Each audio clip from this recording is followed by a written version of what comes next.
Elevator চ্যানেলে আমি তোমাদেরকে ওয়েলকাম জানাচ্ছি।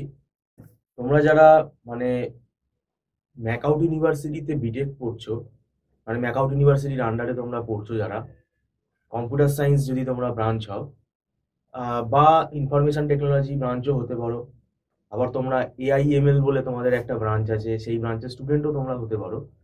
আমি তোমরা পার্টিকুলারলি ফোর্থ সেমেস্টারের যারা স্টুডেন্ট, মানে যারা তোমাদের এবার ফোর্থ সেমেস্টার হবে, এই ফোর্থ সেমেস্টারে তোমাদের কম্পিউটার সায়েন্সের যারা তোমরা স্টুডেন্ট আছো, তোমাদের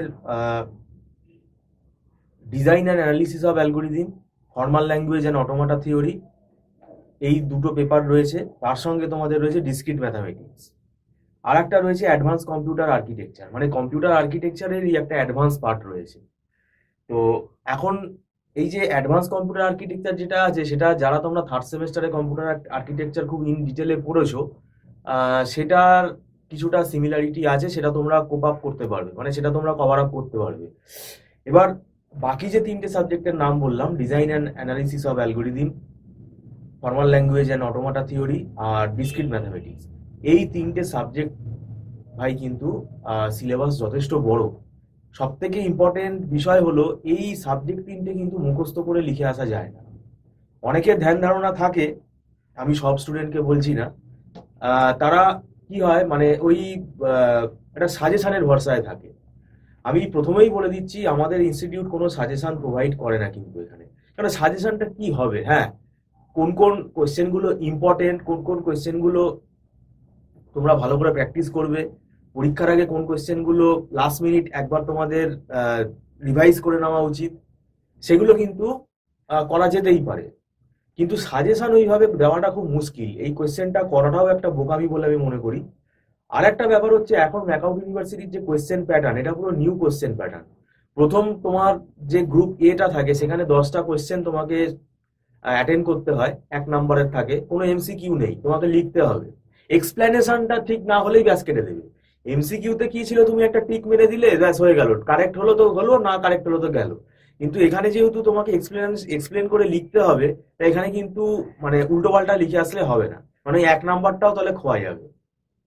এবার বাকি দুটো গ্রুপ আছে। এবার আমাদের কিন্তু এখন যে কোয়েশ্চেন প্যাটার্ন, এখানে কিন্তু একটা 15 নম্বরেরও মার্কসের কোয়েশ্চেন থাকে, 3টে কোয়েশ্চেন খুব সম্ভবত অ্যাটেন্ড করতে হয়। তাহলে এখন কোয়েশ্চেনের যে মার্কস ডিস্ট্রিবিউশন গুলো, এগুলো কিন্তু মানে লেন্দি বড়, মানে 10, 15 এরকম করে কিন্তু মার্কস ডিস্ট্রিবিউশন গুলোর মানে যদি আমরা দেখি অনেক বেশি নাম্বার। তার মানে কি, তোমাকে খুব ভালো করে লিখে আসতে হবে। তার মানে এই না যে আমি মানে গল্প লিখে আসবো, এই ব্যাপারটা কিন্তু ভুল পুরো। তার মানে আমাকে লিখতে হবে টু দি পয়েন্ট, এবং মার্কসটার কথাটাও আমাকে মনে রাখতে হবে। তার মানে বলতে গেলে এখন আমাদের যে কোয়েশ্চেন, এটা কিন্তু লেন্দি কোয়েশ্চেন। ওই এক কথার কোয়েশ্চেন তো সেটা 10 নম্বরের থাকবে, একটা 1 মার্কসের কোয়েশ্চেন থাকবে, সেটা করে তো তুমি পাস করতে পারবে না। আর একটা বিষয় হলো, ডিজাইন অ্যান্ড অ্যানালিসিস অফ অ্যালগোরিদমের মধ্যে কিন্তু সব অ্যালগোরিদম, এবং এখানে সব সিউডো কোড দিয়ে অ্যালগোরিদম আছে। তারপর এখানে ম্যাথামেটিক্যাল ইন্টারপ্রিটেশনও আছে, ম্যাথামেটিক্যাল কম্পিউটেশনও কিন্তু আছে। কেননা ম্যাথামেটিক্যাল অ্যালগোরিদম যেগুলো আছে, যেমন স্ট্রেজেন্স ম্যাট্রিক্স মাল্টিপ্লিকেশন অ্যালগোরিদম আছে, একটা নাম আমি বললাম, তার আবার অ্যানালিসিস আছে। তো এরকম কিন্তু মানে ম্যাথামেটিক্যাল যে আমাদের টপিক গুলো, সেগুলোও কিন্তু এখানে করতে হবে। তারপরে অটোমাটা থিওরি বলতে গেলে কিন্তু এটা ওয়ান কাইন্ড অফ কিন্তু ম্যাথামেটিক্স। আমি আবারও বলছি, যারা মনে করছো শুধু ডিসক্রিট ম্যাথামেটিক্সটাই ম্যাথামেটিক্স, আর কোনো এখানে ম্যাথামেটিক্স নেই, তাহলে কিন্তু ভুল। ডিসক্রিট ম্যাথামেটিক্স তো ম্যাথামেটিক্স, এখানে গ্রাফ থিওরি আছে, সেট থিওরি আছে, অ্যাডভান্স সেট থিওরি আছে, রেফারেন্স রিলেশন আছে, এরকম আরো টপিক রয়েছে। সেট থিওরির মধ্যে, অ্যাডভান্স সেট থিওরির মধ্যে তোমার অনেক কিছু রয়েছে ওখানে, ঠিক আছে।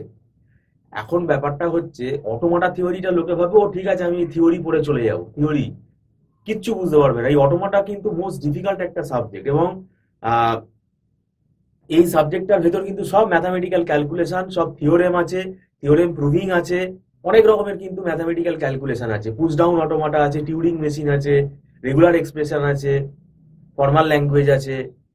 তো এখানে কিন্তু আহ তারপরে তোমার ডিটারমিনিস্টিক মেশিন আছে, নন ডিটারমিনিস্টিক মেশিন আছে, এনডিএফএ বলি যেটাকে আমরা, এফএ ফাইনাইট স্টেট অটোমাটা, ফাইনাইট অটোমেটন যেটাকে আমরা বলি, এই কনভার্সন আছে, মিনিমাইজেশন আছে। তো এখানে পুরো না শিখলে কেউ করতে পারবে না, না শিখলে কেউ করতে পারবে না। তো সেটার জন্যই বলছি।